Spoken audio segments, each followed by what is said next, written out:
to Mainland 98.3 FM. The sound of Lagos.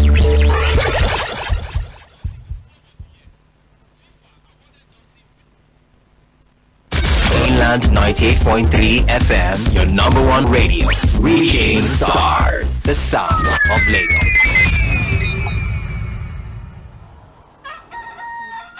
Dr. B on this, ladies and gentlemen.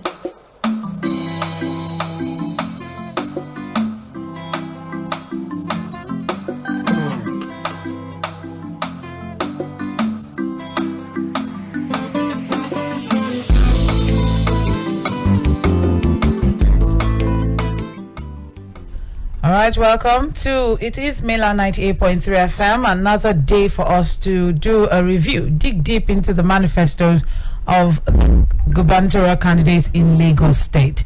Yesterday was an interesting. It was an interesting time that we had with the gubernatorial candidate of the ADC, African Democratic Congress, Mr. Funsho Doherty, and we discussed extensively and reviewed and we did some, fleshing out of the Tiger agenda. A whole lot that we had to talk about there. But today we're going to be moving on to the Labour Party, the gubernatorial candidate of the Labour Party in person of Mr. Gbadebo Rhodes-Vivour. My name is Omobola Sandra.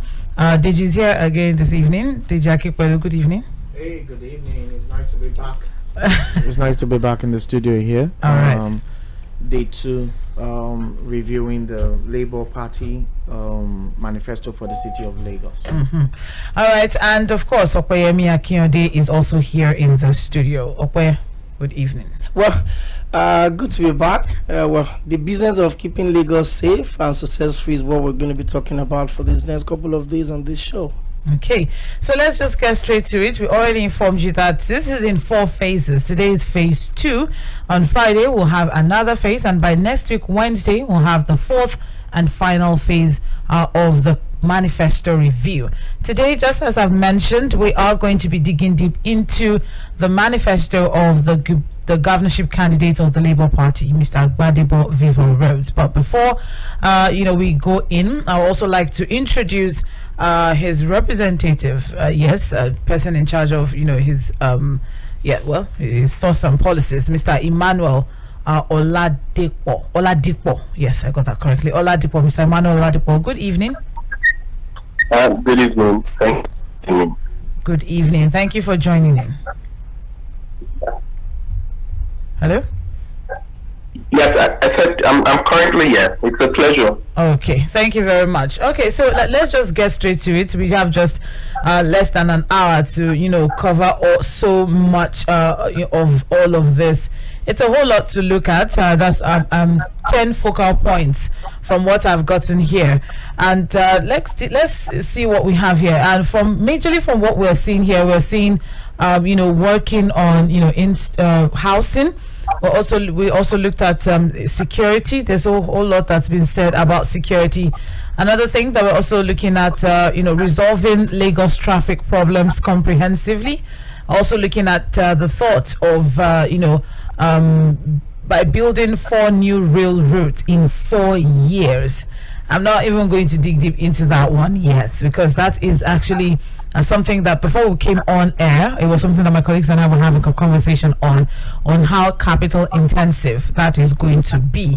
We're also going to be looking at moving Lagos to a $150 billion economy by generating wealth for Lagosians. There's a whole lot that we're going to be looking at and analyzing the manifesto in itself, but we're going to be going through the SWOT analysis. That's what we're going to be using. So before we look at what is the implementation strategy for this one, we'll also look at the things that we saw that we said, this is actually something that could pose some sort of strength to the manifesto or the candidature of Mr. Gbadebo Rhodes-Vivour. All right. So before we go deep now, there's one thing that's major in Lagos. One thing that Lagos is synonymous for is the traffic condition. All right, crazy traffic problems, crazy traffic conditions, and whatnot. And it's interesting to know that there's Mr. Gbadebo has already put in place, or is thinking of putting in place, building 4 new railroads in 4 years, and also thinking of fast-tracking its intermodal transportation system and using the development of Lagos rail network as the launchpad for the industrialization of Lagos and Nigeria as whole. Now, if we look at that particular one, I would like to ask, that's a big one. It's a big one. It's almost like the golden fleece, if I may put it that way. So what exactly are the plans put in place? It's quite expensive. It's a very expensive project. But what are the plans put in place to, generate the funds that will be able to make that a reality? All right, thank you very much. And again, it's a pleasure to be here.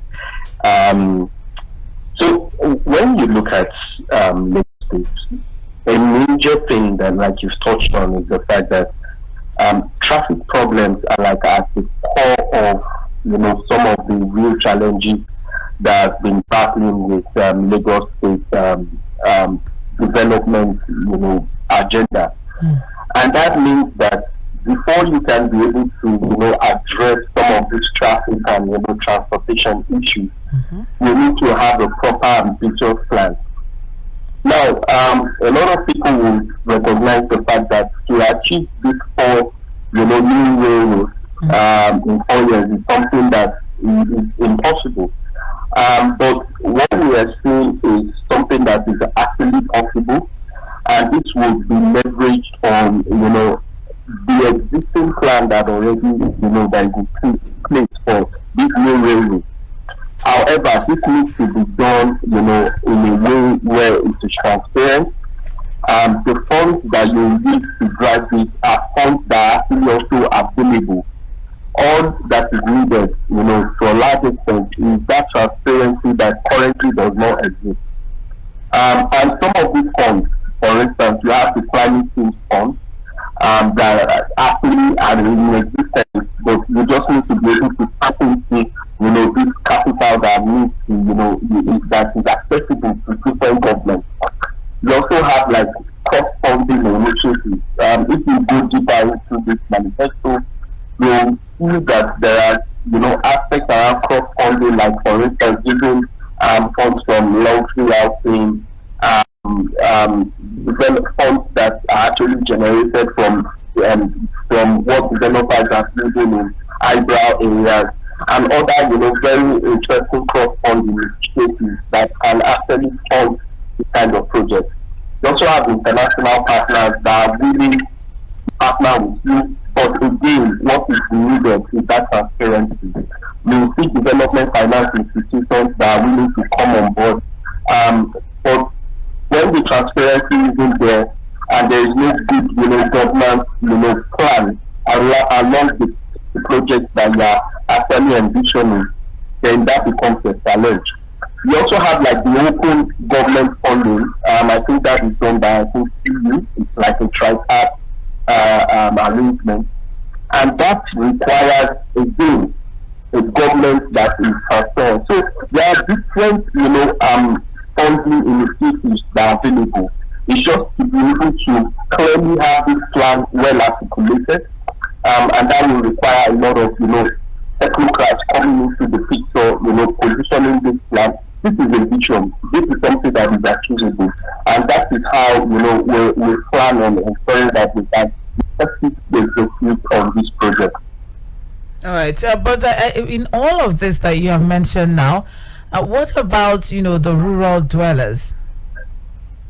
Okay. How do you intend to involve them in all of this to let the wealth go round and let them also be inclusive? Let it be an inclusive strategy. Yes, so this is going to be inclusive in the sense that we are not just going to take the normal routes in which current and previous administration has done, excluding things in this set of areas. What we plan is to adopt some of those existing frameworks that the likes of World Bank, human rights organizations have already set aside for resettlement and compensation. These are things that are already in existence. It's just to apply them in such a way that it involves serious engagement with some of these communities. That is what we envision in terms of bringing this set of communities into the picture for such projects. All right, thank you very much, Mr. Emmanuel. Okay, so let's keep moving now. Aside from all of that, there's also I'm seeing here from the manifesto. There's also the fact that you intend to link transportation and housing, problem in the city, linking the transportation and also the housing system. I'm also seeing here that there's also going to be some sort of emphasis when going challenges of trying to solve some urban slum and rural development areas, whereby going into public-private partnership operational models for urban planning. So how do you think that's going to come into play, linking transportation and housing problems, the PPP? All right. Like I mentioned earlier, there's going to be, for instance, that cross fund that's going to be established. And one thing that is key for cross fund is the fact that you need to clearly understand who the stakeholders or who the partners or investors are. And this will require that for every rail route that we're going to probably, build, for instance, using the transportation as an example, we are going to take into consideration some of the, challenges they already face, which is, for instance, you will notice the way livability is spread across in Lagos. You see that most people actually rent apartments or buy apartments in places where they know they can actually have access to good transportation system and even good road networks, for instance. So what we're trying to do here is saying, how do we ensure that some of these roads are actually also connected to even the most remote areas where the first and last mile solutions that also would follow through on this are also well established. Now, that's one way to look at it. The other way to look at it, for instance, is the trust fund there's going to be a social housing trust fund. That is also something that is going to be well considered, knowing for a fact that there has been a lot of these housing issues, the deficits that actually exist, especially for those that cannot afford housing, afford housing in Lagos. So that is also going to be established, and in a way, we plan to ensure that whoever is going to be our partner for this certain fund, there's going to be but for funds of this nature, technocrats at the end of the day have a better understanding about the framework, because a sub fund actually established, there's already parameters that are defined, for such trust funds. But beyond that is the fact that such funds need to be channeled for the purpose of why they've been established in the first place. So that's one guide. The other guide will be that the fund is, there's that transparency again, which is very important. And there's because of what is called, it's a short fund. So there needs to be that trust among, all the partners that will be involved with such a fund. So that's the way we're also going to look at it. Okay. So let me just well, according to our reviewers, one of the opportunities cited in the area of transportation is on the one that you mentioned here. It said engaging bus hailing platforms to address first and last solutions to transportation in the state, with a view of opening up the BRT lanes to these platforms. Our reviewers consider this as a very big opportunity if your candidate makes it. But the further question to that is, how would you continue to incentivize the public transport, use of public transport among private car owners? This is what is trying to address, I believe. But how furthermore are you trying to solve this problem of encouraging people to drop their cars and begin to use public transportation? All right. Thank you very much for that question. So how we view it is the fact that we know that some of these bus hailing platforms or we like to also ride-sharing platforms. They convey passengers, which means that in a way they kind of decongest, car ownership, on Lagos road. So for BRT lanes, what needs to be done here in terms of the incentive is for that agreement, that handshake between such both any platforms with government to actually give them the rights of way to run through such BRT lanes. And in exchange also finding a way to decongest, normal ways. Beyond this, we all know that currently for BRT, they are also limited in terms of the hours or the capacity to actually also, help with improving on public transportation as we can refer to. But this ride sharing platform or bus hailing platform, it will mean that they have that capacity because they operate within, the private sector. They are not limited in terms of the time in which they operate. To an extent, they also leverage technology and definitely to even improve on, public transportation. And so for us, that's one way, to look at it.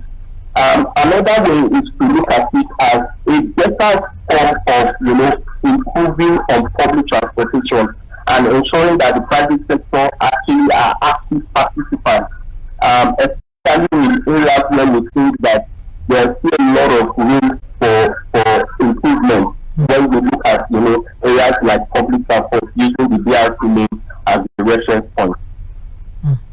All right then. Thank you very much, Mr. Emmanuel. This is we're looking through the manifesto of Mr. Gbadebo Rhodes-Vivour of the Labour Party gubernatorial candidate in Lagos State, and we're moving on now.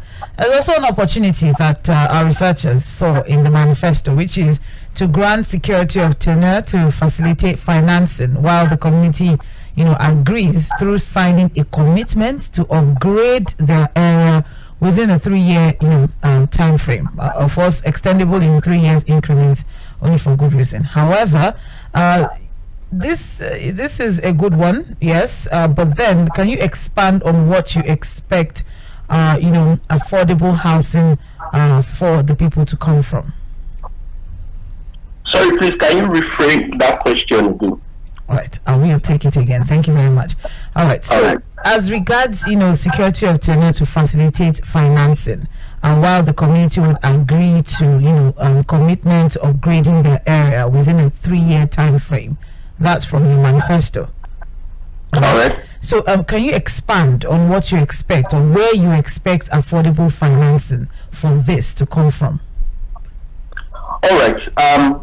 So for us, what we're trying to establish here is we're giving more opportunities, especially for those that live within these communities where they cannot really, afford, housing. And so what that means is, again, still back to what I mentioned earlier with respect to the social trust fund, the social housing trust fund. The social housing trust fund actually is a game changer in the sense that it helps us to, create that level of financing that is needed with respect to this. So, for instance, there's going to be that land allocation that will come in for such communities, but that will not be further cascaded into ensuring that there can be that finance support from, both government and private sector, which I actually thought from with respect to how the private sector, for instance, you look at crowdfunding, for instance, where you actually get funds from, maybe from luxury housing, those that actually live in eyebrow areas, contributing to this trust fund or through that trust fund initiative, and ensuring that beyond just, let's say allocating land, we are empowering them financially to be able to support their ambition to, build these facilities over a stretch of this period.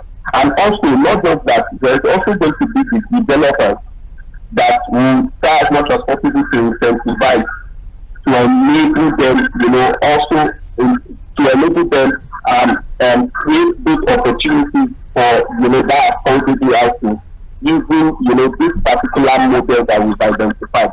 So those are like the key areas that we're looking at, and we know for sure that if it is successful, it's going to be successful, just ensuring that we are engaging, with everybody, not just leaving out a certain community or leaving out a certain partner or stakeholder in how we go about, improving on the standards of housing, affordable housing in Lagos State. Then, okay. All right. Okay. It's been a very interesting conversation. Anyways, I wonder how the candidate himself will have attempted all of these questions. Okay, so let's talk about the reforms that are expected to take place in the public sector through innovations and cultural transformation. And one of the things that was really brought up here is the fact that the Lagos State public sector appears to be serving some people at the detriment of the greater majority. And that means, the bulk of wealth or the commonwealth that is supposed to move around is absolutely in the hands of a few people. And if you look at most of the plans that we have here in the manifestos now of, Mr. Gbadebo Rhodes-Vivour, it's clear that, the Lagos project will be financed majorly, on the capital intensive level by maybe, private partnership in this case now. So how do you intend to do all of these things if we agree that the system we have here favors a few people, and then you want to bring in private investors into this? How do you convince them, to buy into the project? Okay, all right. I think for public sector reforms, that requires a lot of political will. Pardon me, but a lot of times that work is entails at the end of the day. And political will really means that you clearly understand or you clearly identify the real gaps within the public sector, and you've already stated them. So beyond this gap, some of the things that need to be done is there needs to be a form of improved social contract. And this improved social contract is saying that how do we ensure that, one, we are getting the best out of the public sector, right? And at the same time, we are also creating a welfare structure for, the public sector where they will see that their work is also being, rewarded in a sense, through this welfare scheme. So these things are very important. We are also going to still work with the existing, for instance, public service. And that doesn't mean we are going to, lay off. No, we are going to work with the existing public service. But beyond that, for instance, we have the OCCI. And the OCCI, that's the Office of Transformation, Creativity and Innovation. They are going to play a key role in terms of doing that level of transformation. So we need to move, our public service from a fixed mindset to a growth mindset that, also leverages technology and even automation in a way that is done in complementary to improving on the standards of how they function. So these things are key, right? And even just beyond like what you mentioned, the private sector, we are not going to just say we are bringing private sector in and just using the private sector to run the public sector alone. No, that's not the idea. We need to work in tandem because we know that there are a lot of learning both the private and the public sector can actually do from. There are a lot of learnings. There are learnings within the public sector, and there are also learnings, from the private sector to the public sector. So all of these are things that we've also considered, and the constant engagement that needs to go into thinking around this public reform are things that we've already even laid out on the plan on how we go about, achieving some of these public sector reforms. All right, then, moving on now. Thank you very much, Mr. Emmanuel. Moving on now to security, all right? This is security of the lives of Lagosians. There's a whole lot that we see here. Establishment of real-time security surveillance and response infrastructure. We'll also see here technology deployment of 24/7 response responsive ethical surveillance, tracking, and analysis, especially in reported hotspots. All right, and so this needs to be backed up with good data, actually, because how do you ensure that every citizen is trackable? All right, and to also come in there, it's not just trackable, but doing it ethically. Okay. It's very important because we know that there is always that thin line between you tracking individuals and also invading people's privacy. So the data governance around how you go about this is something that you've mentioned, which is very key. For us, that means that we need to clearly identify some of the privacy infractions that can actually take place in collecting data. So we are very concerned about freedom of information, for instance, which is going to tie into how we envisage the whole transparency network within the government of Gbadebo Rhodes-Vivour. So that means that the data that is being collected, being processed, being used at the end of the day, will go through user consent. There's going to be that consent. Beyond that, there's going to be a proper validation of this data in such a way that you can actually make use of that data in a meaningful way. So you are using it to even move beyond just ability to track, citizens, also deliver public service, efficient public service. So these things are really key, and it also is going to be backed with, serious investment in cyber security, because we know we don't want our data to just be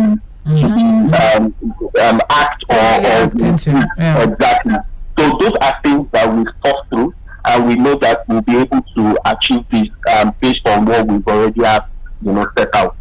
Now, but what about providing employment for the area boys, because that is a major issue in Lagos, and that's actually a good one that we saw, or that our researchers saw from the manifesto. Providing support and providing some sort of skills development, support as regards substance abuse and counseling and whatnot, employment for area boys and all. This is a major issue in Lagos State. I think Lagosians would agree. So, what exactly are the things that you intend to put in place, in order to refocus the energies of these guys into more productive areas? Okay, so the first thing is to, again, still back to what I've also believed in, is to ensure that GRB is not just your regular governor, where there's a lot of that disparity or creating classism or elitism. There needs to be that proper engagement, with this sort of the admirals especially. It's very important, because that engagement means that they gradually also cross what you are trying to do here. And so that's like the first step to be taken. And the second step that we should be taking is to identify the skills that we think that each of, to create like a database set of some of these adults. And that can be done, still working with the responsible, unions that actually have them in their custody, work with them, formalize them in a way, and also gradually start, bringing out this set of training schemes like the skills development, and also giving them that the orientation program. This is a lot of work, but we still believe that it can be done. There is no way we want to transform Lagos and not really take some bold plans that other governments have actually ignored for maybe political reasons or for social reasons. All right. Okay. Over to me then. Okay, so talking about the environment, under E, you have transformed Lagos into an environmentally sustainable and livable city. And there's some very interesting points which talks about creating access to clean water, implementation of the Lagos climate action plan, creating eco-friendly tourist parks to protect Lagos wetlands, and also to be used as non-motorized transit point. You may want to shed more light on this, but from our researchers, the comment here is that what about upstream actions? That is upgrading of dump sites, material recovery centers, and creating road access to dump sites, which usually is a problem whenever it rains. So basically, can you tell us the plans and then this other gap that has been noted? What will be the approach to it? Okay, so what we intend to do is we intend to create like a comprehensive wetland and flooding policy program, and this is something that is very important because that now further cascades into some of the things that we've identified.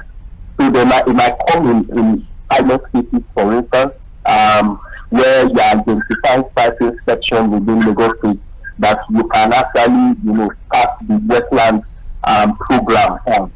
So that's to address that. Then the other part around upgrading, dome sites, MRFs, and the like, and even creating that access, roads, is that these things are actually complementary. We are not leaving them out. What we see is this, why we know that this is also very important, because we might not have included it right now in the manifesto, and it's something we can always modify. We also see that they are complementary, really. When you look at our plan for the waste management, we think that these actions are also areas that will also complement whatever actions we have, in store, especially for waste management. So that's the way we see all of this.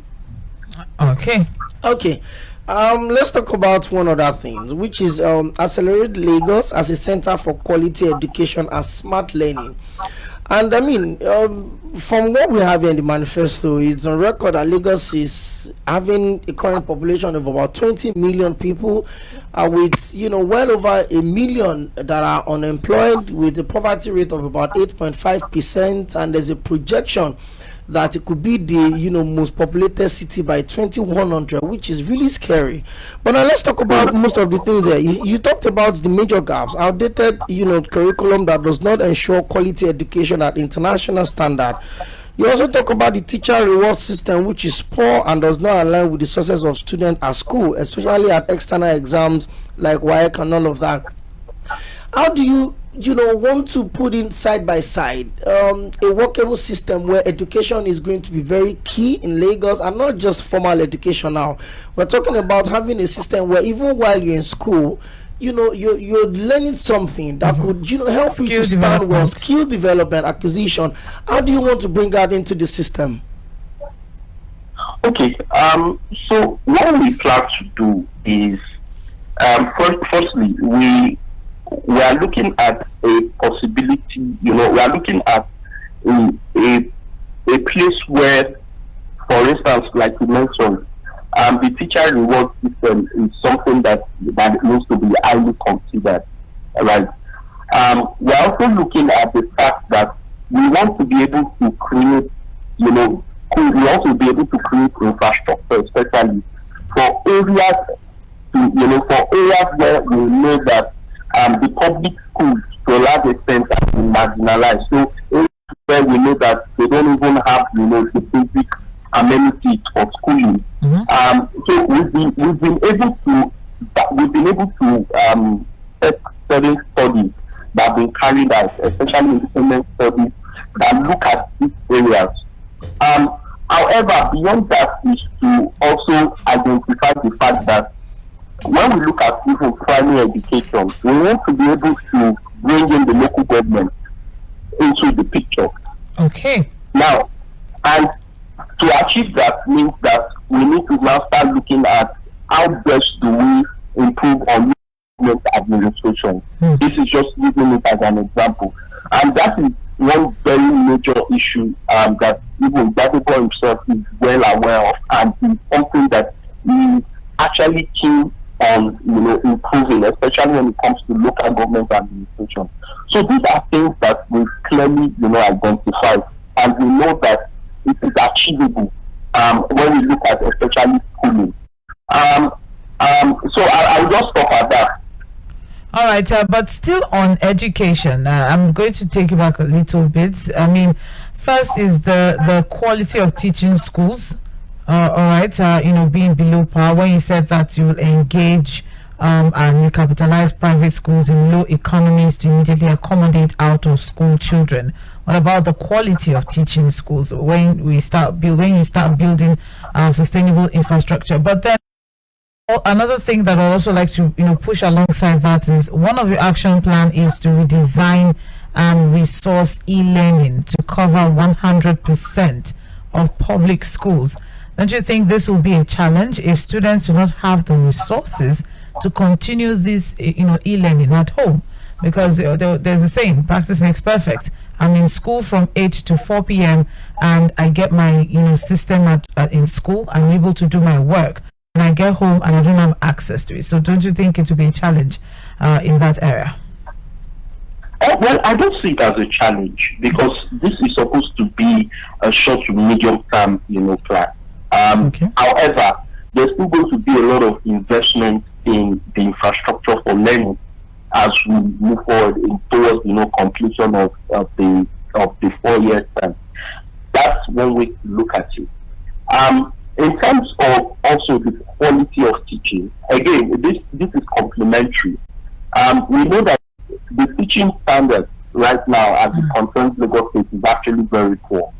And these are things that we've also identified that we need to also come in, in hand in hand with whatever plan we have with respect to either we're developing the curriculum, we are redesigning it, or we are even catering to out-of-school children. So all of these are things that are complementary. However, I think the reasons why such platforms like yours exist is to co-create in a way, which I think I respect. These are things that that we can always look at, often modify, and to ensure that all of these areas that you mentioned can even, be better captured. So yes, I totally agree with this position too. All right, but what about establishment of state-owned open universities to accommodate more students to pursue higher learning? That's another thing. One aspect you said to establish state-owned open universities to accommodate more students. Then you also said here that to train a minimum of 100,000 employed graduate school leavers dropouts. Why not strengthen existing state universities and invest instead in adult education? Yeah, so again, it's complementary. We are not leaving that out. When we say state-owned open university, we are also saying that at the same time, we are also going to strengthen this. What we are also trying to achieve here is what we've done with the manifesto is we are bringing out, some of those points which we think that a lot of times when we look at the politicians, they leave it out. Nobody wants to take that bold move. But you cannot transform a education in Lagos if you are not speaking to things like this. So in addition, the strengthening of existing schools, that is a no-brainer. That is already something that is in the plan. Okay. And that will be done in complementary with what we already have here. All right, let's keep moving now. You're listening to the Manifesto review of the Labour Party governorship candidate in person of Mr. Gbadebo Rhodes-Vivour, and we have the phone line Mr. Emmanuel Oladipo. He's representing him or speaking on his behalf this evening. All right, so we'll be opening up the phone line now, just in case anyone also has anything to say as regards the conversation thus far. All right, so the phone line is open, 091 36 000 410, 091 36 000 410. That's the number you can call, or you can put a phone, you can send a text message or a WhatsApp message, just in case you're unable to reach us via the phone line and you have something to add or to ask as regards, the conversation this evening as we look through the manifesto of the Labour Party governorship candidate in Lagos State. Okay, Now, moving on now, we also have here, very interestingly, moving on to healthcare. There's a whole lot of conversation around that one in Lagos State. There's a lot of it. We had some conversation as regards insurance and out-of-pocket payments and all of that. One of the action plans that you have in your manifesto is equitable distribution of medical health facilities across the state. Also, I'm seeing here expansion of healthcare facilities to include mobile clinics in remote and informal communities. All right. So, looking at this now, this is a good one. There are so many opportunities that we can see from this one. But then we're also looking at it from this perspective. What about the competing community-based actors? We're talking about traditional birth attendants, that are usually trusted more by the people. Okay. So the community-based actors are not going to be left out. They are actually very important. For us, we actually, we are in fact, when we were doing like a form of what I call it like a feasibility study in that point. What we did was to also interact with them and to get a view of some of these things. And what we're planning to do is to also find a way to kind of formalize them in a form. Also using this current model through the actions that we've mentioned. So the mobile clinics, they are going to play a very major role to ensuring that is achievable. We are not leaving them out. So they're going to play those active roles like I mentioned, and to ensuring that we can achieve some of the things that we have, especially knowing that equitable distribution of healthcare requires everybody in the room, not just having government. It requires the private sector and even to further cascade into some of these traditional or traditional based attendants, for instance. So those things are things that are actually multifaceted. However, what we intend to do is to bring everybody into the room to ensure that these things are actually we can actually achieve them. All right then. Thank you very much. Still moving on now. I mean, it is quite an extensive one. The manifesto of the Labour Party governorship candidates. We have to put that on record also.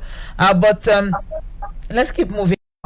Here we have we also see some opportunities here as regards the private and public investment in technology towards increasing adoption within the states.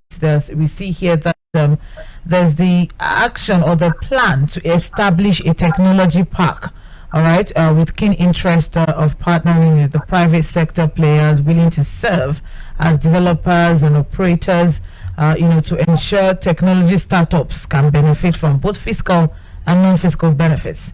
All right, we see that this actually could be a good one, a good opportunity if the universities in the state can also be major stakeholders in this technology park, don't you think? Yeah, definitely. We think the academia and the schools actually play a critical role. So even beyond that, what we're saying is we're going to be able to see a growth of some of these research papers. So a model where some of these research papers or research ideas are transformed from just being the research papers into MVPs. And that can only be possible when you are a part of this movement that has to some of these ideas from generating into prototypes that can be used to transform certain aspects within the so yes, the schools are going to play active role for this technology path. Okay. All right, so let's see, Deji, what do you think? Yeah. Okay. So let me still look through. Okay. I mean, we have to agree that it is quite, an extensive one. There's quite a lot. It's a lot. It's a lot to look through. It's a 12-page document, Word document. So with a lot of action plans that if we look through. There was a lot of active, consultation to go into that actually went into. Yes, and so that's why you have it more detailed in that sense. All right. So shall we look into investment in judicial reforms now? Looking at modernizing our laws for efficient, faster delivery of judgments. Looking to transform Lagos into a regional, international financial sector. But there's no mention of a made of Lagos enforcement. Like what exactly? What would he give? For the rule of law to take its place? Okay. So for us, one thing that is critical is also enforcement, and we are not leaving that out in terms of ensuring that whatever reforms that we are putting in place need to properly factor in enforcement. And for us to be able to achieve this means that there needs to be a trifecta of technology, process, and even good governance. So these things are things that are very key to be able to unlock this. So when we also, on the page, what we are looking at is the fact that we want to be able to ensure that these laws improve on the standards of how we do business. It also protects the vulnerable. And to a large extent, especially, it protects women, for instance. That's where we are also looking at. We want to be able to also protect rights of individuals, because these things are very key. We know that in Lagos today there is like a total law breakdown of law and order. To a large extent. You go on the road, it's either you find last man beating someone or someone is beating last man. So we don't want to create that kind of establishment. We want to instead try and find a better way of improving on our judicial system. And for me, this is me talking now, not just Jerry. It's something that I actually am very particular about, because I think a lot of the growth and development that Lagos State is going to enjoy is when you have a more when you have modernized laws that actually improve on the standards of how you operate within the state. So that's how I actually look at it when we look at judicial reform. Okay, talking about law enforcement, sorry. I can't find it. I think somewhere in the manifesto you were talking about turning LASMA into a smart traffic city management outfit. What does that mean? I don't know if you can recall that in the manifesto. The approach towards LASMA. Okay, the approach is this. We want to be able to improve on how enforcement compliance is being done when we look at especially LASMA. And to do that, you need to be able to leverage technology. I know right now Lagos State government is doing has body cams installed there. But how effective is this?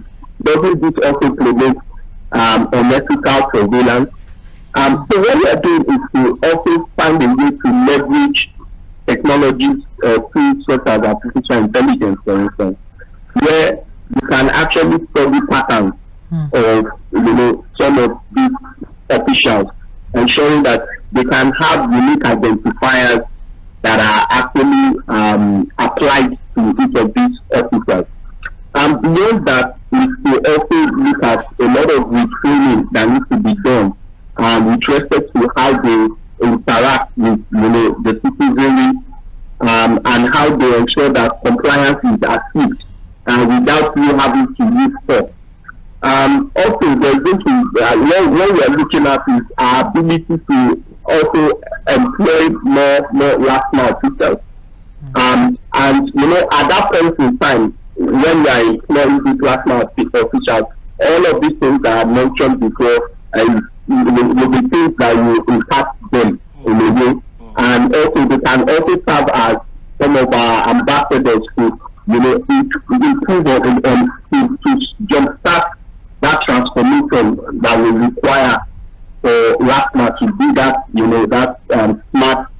smart regulator for transport and traffic management. All right. Okay. In conclusion, now, I mean, I must admit, it's a well detailed, manifesto that we have here. In conclusion, though, before you conclude, just one last thing, because it's a lot, just as you said. I just want to say something. I just feel like in everything that we've looked into, it's a lot, that the Labour Party seems to want to take on. There's no time frame, in their manifesto, but then it's a lot that they want to take on. I would just want to ask just one quick one before Okwe, concludes. Don't you think that with some polling done in Lagos, you should try to maybe prioritize to know, because taking on all of this is going to be capital intensive, very expensive.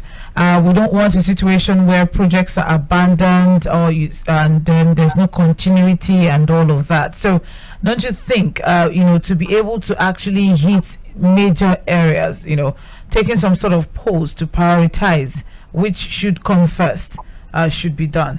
More like a needs assessment. Okay, so that has already been done. And in terms of this problem, what we did was to carry out a qualitative approach towards this. That's one. And we're also leveraging studies that have been done, that actually point to housing, traffic, security, and even healthcare as major challenges that the average Lagosian faces. Now, in terms of prioritizing, what we are looking is we are taking a phased approach that looks at short, medium, and long term. So, short term, for instance, is where areas around actions such as the engagement with bot aiming platforms that can come on board to improve areas around traffic management. Those are just quick wins. And when we look at short term, we are looking at 6 months to a year. Medium term for 2 years. We are also identifying like issues around housing.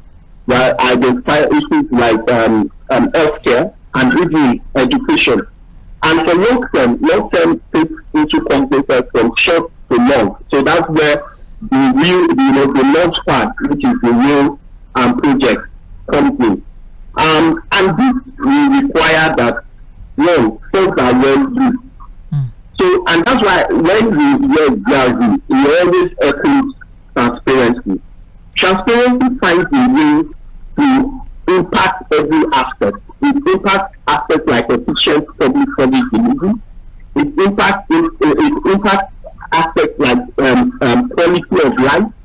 It impacts aspects around quick turnaround time. Ensuring that you deliver on projects, and you are able to do more with less. Are you with me? So that's one aspect. The other aspect is the fact that transparency also helps with investment attraction. No investor wants to do business with government that we cannot have access to data that can use for due diligence, for instance. All of these things are things that we've already understood. They are possible within forward.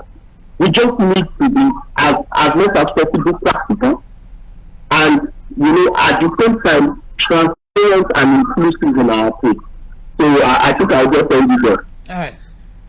Okay, in conclusion, let me read the first line of that. It said Lagos State's development, just like its traffic, has reached a gridlock, and this is due to aggregation of self-serving political agenda and that's exactly where I want to come in from. Your party, the Labour Party, is coming with a different narrative, and one of it is to break the monopoly of the leadership structure of Lagos. What do you want to do in respect to that, and how do you get a lot of people on board? Well, in terms of that, this requires a lot of political action.